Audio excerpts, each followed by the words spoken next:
ಸತ್ಯನಾರಾಯಣ ವ್ರತದ ಮಹಾತ್ಮೆಯನ್ನು ಹೇಳುತ್ತೇನೆ ಕೇಳುವಂತವರಾಗಿ. ಪೂರ್ವದಲ್ಲಿ ಉಲ್ಕಮುಖನೆಂಬ ರಾಜನಿದ್ದನು.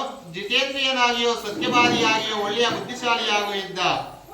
ಆತನು ಪ್ರತಿದಿನವೂ ದೇವಾಲಯಕ್ಕೆ ಹೋಗಿ ದೇವತಾ ಆರಾಧನೆಯನ್ನು ಮಾಡಿ ಬ್ರಾಹ್ಮಣರಿಗೆ ದ್ರವ್ಯವನ್ನು ಕೊಟ್ಟು ಸಂತೋಷಪಡಿಸುತ್ತಿದ್ದನು. ಒಂದು ಸಮಯದಲ್ಲಿ ಆತನ ಪತ್ನಿ ಭದ್ರಶೀಲೆಯು ಪತಿಯುಕ್ತಳಾಗಿ ನದಿ ತೀರದಲ್ಲಿ ಸತ್ಯನಾರಾಯಣನ ವ್ರತವನ್ನು ಮಾಡಿದಳು. ಆ ಸಮಯದಲ್ಲಿ ಅಲ್ಲಿಗೆ ಒಬ್ಬ ವರ್ತಕನು ವ್ಯಾಪಾರಕ್ಕೋಸ್ಕರ ಬಹು ದ್ರವ್ಯಯುಕ್ತನಾಗಿ ಬಂದು ನಾವಿಯನ್ನು ದಡದಲ್ಲಿಯೇ ಬಿಟ್ಟು ರಾಜದರ್ಶನಾರ್ಥಿಯಾಗಿ ಬಂದು ವ್ರತವನ್ನು ಮಾಡುತ್ತಿರುವ ರಾಜನನ್ನು ಕಂಡು ವಿನಯದಿಂದ ಕೈ ಮುಗಿದು, ಎಳೆಯ ರಾಜನೇ, ಭಕ್ತಿಯುಕ್ತನಾಗಿ ಮನಃಶುದ್ಧಿಯಿಂದ ನೀನು ಮಾಡುತ್ತಲಿರುವುದು ಏನೋ ಆ ಸಮಸ್ತವನ್ನು ದಯೆಯಿಂದ ನನಗೆ ಹೇಳು ಎನ್ನಲು ರಾಜನು, ಎಳೆಯ ವ್ಯಾಪಾರಿಗೆ ಬಂಧುಗಳಿಂದ ಕೂಡಿ ಪುತ್ರಸಕ್ತನಾದ ನಾನು ಸಕಲ ಇಷ್ಟಾರ್ಥಗಳನ್ನು ಕೊಡುವಂತಹ ಶ್ರೀ ಸತ್ಯನಾರಾಯಣ ಸ್ವಾಮಿಯ ಪೂಜೆಯನ್ನು ಮಾಡುತ್ತಿರುವೆನೋ ಎನ್ನಲು, ಇಳೆಯ ರಾಜನೇ, ನನಗೂ ಕೂಡ ಸಂತಾನ ಇಲ್ಲದ ಕಾರಣ ಈ ವ್ರತದ ಪ್ರಭಾವದಿಂದ ನೀನು ನಿಶ್ಚಯವಾಗಿ ಸಂತಾನ ಉಂಟಾಗುವುದೆಂದು ನಂಬಿದ್ದೇನೆ. ಈ ವ್ರತದ ವಿಧಾನವನ್ನು ತಿಳಿಸು ಎನ್ನಲು ಕೋರಿದ ರಾಜನಿಂದ ಆ ವಿಧಾನವನ್ನು ತಿಳಿದುಕೊಂಡು ವ್ಯಾಪಾರದಿಂದ ಹಿಂತಿರುಗಿ ಬಹು ಸಂತೋಷದಿಂದ ಮನೆಯನ್ನು ಸೇರಿದನು. ಸಂತಾನ ಪ್ರಾಪ್ತಿಯಾದರೆ ಆಜ್ಞೆ ವ್ರತವನ್ನು ತಪ್ಪದೇ ಮಾಡುವೆನೋ ಎಂದು ಅನಿಸಿಕೊಂಡನು. ಹೀಗಿರಲು ಒಂದು ದಿನ ರಥಸ್ನಾತಳಾಗಿ ಲೀಲಾವತಿಯ ಪತಿಯೊಡನೆ ಸಂತೋಷಗೊಂಡಿರಲು ಶ್ರೀ ಸತ್ಯನಾರಾಯಣ ಸ್ವಾಮಿಯ ವ್ರತದ ಪ್ರಭಾವದಿಂದ ಆ ದಿನದಿಂದಲೇ ಗರ್ಭವನ್ನು ಧರಿಸಿ 10ನೇ ತಿಂಗಳಿನಲ್ಲಿ ಪುತ್ರಿಕಾರತ್ನವನ್ನು ಪಡೆದಳು. ಶುಕ್ಲ ಪಕ್ಷದ ಚಂದ್ರೋಪಾದಿಯಲ್ಲಿ ಆ ಕನ್ಯಾಮಣಿ ದಿನದಿನಕ್ಕೂ ವೃದ್ಧಿಯನ್ನು ಪಡೆಯುತ್ತಾ ಕಲಾವತಿ ಎಂದು ನಾಮಕರಣ ಮಾಡಲ್ಪಟ್ಟಳು. ಆಗ ಲೀಲಾವತಿಯು ತನ್ನ ಪತಿಯನ್ನು ಕುರಿತು, ಎಲೆಯ ಸ್ವಾಮಿಯೇ, ಪೂರ್ವದಲ್ಲಿ ಸಂಕಲ್ಪಿಸಿದ ವ್ರತವನ್ನು ನಾವು ಇನ್ನೂ ಏತಕ್ಕೋಸ್ಕರ ಮಾಡಲಿಲ್ಲ ಎನ್ನಲಾಗಿ ವರ್ತಕನು ಮಗಳ ವಿವಾಹದಲ್ಲಿ ಮಾಡುವೆನೋ ಎಂದು ಸತಿಯನ್ನು ಸಮಾಧಾನಪಡಿಸಿ ವ್ಯಾಪಾರಕ್ಕೆ ಹೊರಟು ಹೋದನು.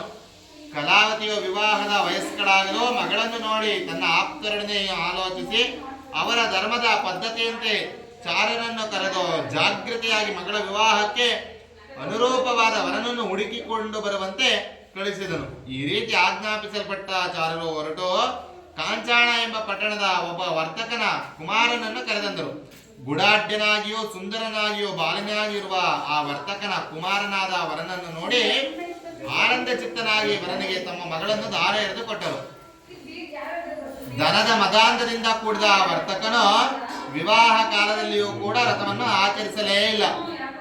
ಇದರಿಂದ ಸ್ವಾಮಿಗೆ ಅವನಲ್ಲಿ ಕ್ರೋಧ ಉಂಟಾಯಿತು. ಆ ಬಳಿಕ ವ್ಯಾಪಾರದಲ್ಲಿ ಬುದ್ಧಿಶಕ್ತಿಯಾದ ಆ ವರ್ತಕನು ಕಾಲವಶದಿಂದಲೂ ಸ್ವಕರ್ಮ ವಶದಿಂದಲೂ ಪ್ರೇರೇಪಿಸಲ್ಪಟ್ಟು ಅಳಿಯನೊಡನೆ ವ್ಯಾಪಾರಕ್ಕಾಗಿ ಜಾಗ್ರತೆಯಿಂದ ಹೊರಟು ಸಮುದ್ರ ತಟದಲ್ಲಿ ಮನೋಹರವಾದ ರತ್ನಸಾರ ಎಂಬ ಪಟ್ಟಣದ ಬಳಿ ಶ್ರೀಮಂತರಾದ ಅಳಿಯನೊಡನೆ ವ್ಯಾಪಾರ ಮಾಡುತ್ತಿದ್ದನು. ಒಂದು ದಿನ ರಮಣೀಯವಾದ ಆ ಪಟ್ಟಣದ ಒಡೆಯನಾದ ಚಂದ್ರಕೇತು ಎಂಬ ರಾಜೇಂದ್ರನ ಗೃಹವನ್ನು ಕುರಿತು ಇವರಿರುವರು ಹೋಗುತ್ತಿರಲು ಆ ಕಾಲದಲ್ಲಿ ಮಾಡಿದ ಪ್ರತಿಜ್ಞೆಯನ್ನು ಮರೆತ ಆ ವರ್ತಕನನ್ನು ನೋಡಿ ಸತ್ಯನಾರಾಯಣ ಸ್ವಾಮಿ, ಎಲೆ ನಿನಗೆ ಸಹಿಸಲು ಅಶಕ್ತವಾದ ವ್ಯಸನ ಉಂಟಾಗಲಿ, ದುಃಖ ಉಂಟಾಗಲಿ ಎಂದು ಶಾಪವನ್ನು ಇಟ್ಟನು. ಅದೇ ಸಮಯದಲ್ಲಿ ಕಳ್ಳರು ರಾಜದ್ರವ್ಯವನ್ನು ಅಪಹರಿಸಿ ವರ್ತಕರಿರುವ ಪ್ರದೇಶದ ಕಡೆಗೆ ಬರುತ್ತಿದ್ದರು. ಅಷ್ಟರಲ್ಲಿಯೇ ರಾಜಭಟ್ಟರು ಕಳ್ಳರನ್ನು ಹುಡುಕುತ್ತಾ ಬರುತ್ತಿರುವುದನ್ನು ನೋಡಿ ಈ ಚೋರರು ಕಂಡು ಅಲ್ಲಿಯೇ ದ್ರವ್ಯವನ್ನು ಬಿಟ್ಟು ಕಣ್ಣಿಗೆ ಕಾಣದ ರೀತಿ ಓಡಿ ಹೋದರು. ಆಗ ರಾಜಭಟ್ಟರು ಈ ವರ್ತಕರ ಬಳಿಗೆ ಬಂದು ಅಲ್ಲಿ ರಾಜಧನ ಇರುವುದನ್ನು ಕಂಡು ಇವರೇ ಕಳ್ಳರು ಎಂದು ತಪ್ಪಾಗಿ ತಿಳಿದುಕೊಂಡು ಹಗ್ಗಗಳಿಂದ ಕಟ್ಟಲ್ಪಟ್ಟರು.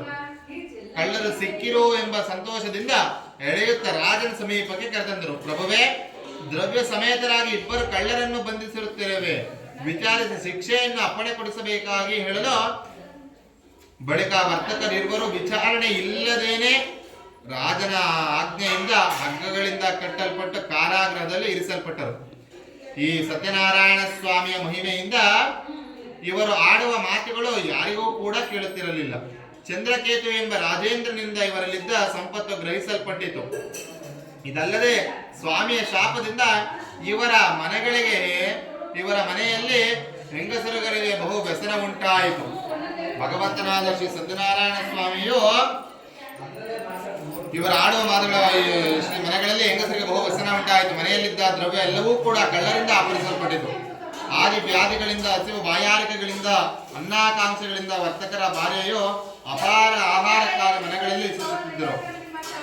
ಒಂದು ದಿನ ಋತುಸ್ನಾತಳಾದ ಕಲಾವತಿಯು ಹಸಿವೆ ಬಾಯದಿಂದ ಒಬ್ಬ ಬ್ರಾಹ್ಮಣನ ಮನೆಗೆ ಹೋಗಲು ಅಲ್ಲಿ ಸತ್ಯನಾರಾಯಣ ಸ್ವಾಮಿಯ ವ್ರತಕಥೆಯನ್ನು ಆಚರಿಸುತ್ತಿದ್ದನ್ನು ನೋಡಿ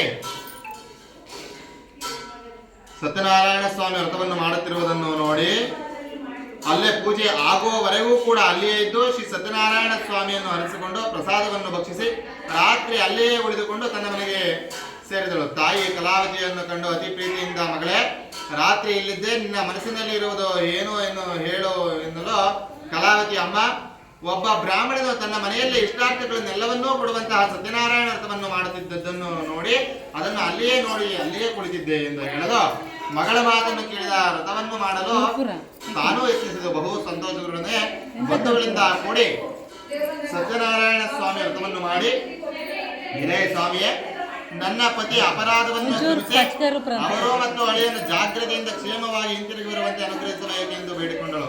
ಸಂತೋಷನಾದ ಸತ್ಯನಾರಾಯಣ ಸ್ವಾಮಿ ಚಂದ್ರಕೇತು ಎಂಬ ರಾಜನ ಸ್ವಪ್ನದಲ್ಲಿ ಬಂದು ಕಾಣಿಸಿಕೊಂಡ, ಎಲೆಯ ರಾಜನೇ, ನಾಳೆ ಪ್ರಾತಃ ಕಾಲದಲ್ಲಿ ಬಂಧನದಲ್ಲಿ ಇಟ್ಟಿರುವ ವರ್ತಕರು ನಿನ್ನಿಂದ ಗ್ರಹಿಸಲ್ಪಟ್ಟಿರುವ ಅವರ ದ್ರವ್ಯದೊಡನೆ ಬಿಡಲಿದ್ದರೆ ರಾಜ್ಯ ಧನ ಪುತ್ರ ಸಮೇತನಾದ ನಿನ್ನನ್ನು ನಾಶ ಮಾಡುತ್ತೇನೆ ಎಂದು ಹೇಳಿದನು. ಎಲೆ ಎಂದು ಹೇಳಿ ಅಂತರ್ಧಾನವನ್ನು ಹೊಂದಿದನು. ಆ ಮಾರನೆಯ ದಿನ ರಾಜನ ಸಿಂಹಾಸನಾರೂಢನಾಗಿ ಸಭಾಜನರಿಗೆ ತನ್ನ ಸ್ವಪ್ನ ವೃತ್ತಾಂತವನ್ನು ತಿಳಿಸಿ ಬಂಧನದಲ್ಲಿ ಇಟ್ಟಿರುವ ವರ್ತಕರನ್ನು ಬಿಡುಗಡೆ ಮಾಡಿ ವರ್ತಕರನ್ನು ಕುರಿತು ವಿಶ್ವಾಸದಲ್ಲಿ ನಿಂತಂದರು. ಎಲೆ ವರ್ತಕರೇ, ದೈವದಿಂದ ನಿಮಗೆ ದುಃಖ ಉಂಟಾಯಿತು, ಪ್ರಾಪ್ತಿಯಾಗಿದೆ,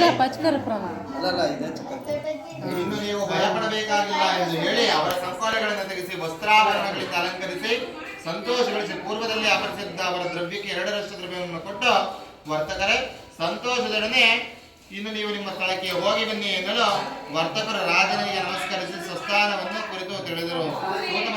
ಸೂತ ಮುನಿಗಳು ಶೌನಕಾದಿಗಳಿಗೆ ಹೇಳಿದರು ಎಂಬುದಕ್ಕೆ ಭಗವಾನ್ ಶ್ರೀ ಸತ್ಯನಾರಾಯಣ ಸ್ವಾಮಿ ಕಥೆಯ 3ನೇ ಅಧ್ಯಾಯ ಸಮಾಪ್ತವಾದ. ಭಗವಾನ್ ಶ್ರೀ ಸತ್ಯನಾರಾಯಣ ಸ್ವಾಮಿ ಪಾದಾರವಿಂದ ಗೋವಿಂದ.